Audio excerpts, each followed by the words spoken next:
Hi, my name is Trevor Tysman from Kbandstraining.com. Today we're going to dig into a new warm-up for you guys. Great for football, great for baseball, great for any type of power workouts. We're going to be starting with a lunge and twist.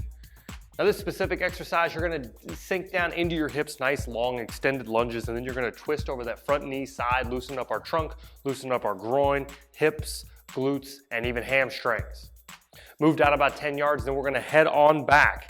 After we finish that, we're going to be moving into the lunge and tip. Slightly different movement, but we're going to work into the obliques a little bit more. So you'll lunge and you'll tip over that front knee side, really extending up over the head, down and back again for another 10 yards.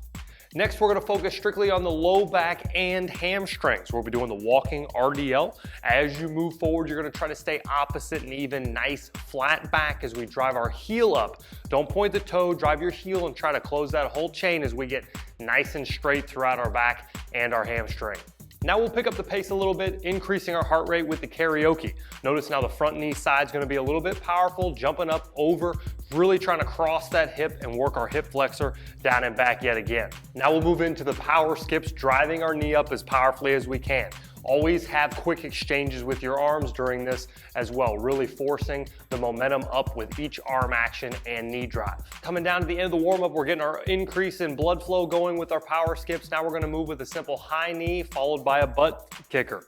You're going to be moving down, driving your knees up as fast as you can, getting great arm action, trying not to move too fast forward, but rather getting a lot of exchanges down and back.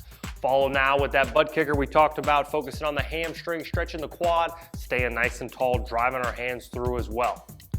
Now we're going to focus directly on the groin as we do a shuffle side to side lunge. This is going to be a lot more of our groin action as well as that hip mobility as we sink down into our hips. Find a little bit of rhythm, focus on getting a little more range of motion as you kind of get down and get a couple repetitions.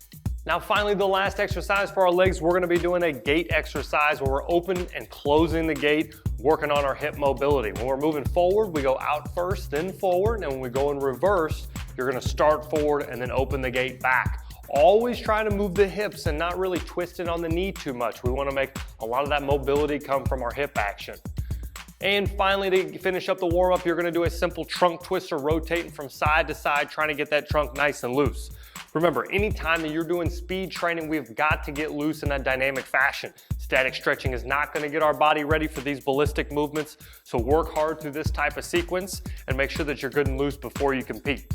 For more speed and agility or warm-up drills, head to Kbandstraining.com and utilize that search bar. I've got all kinds of drills that are going to help you in any facet of your training.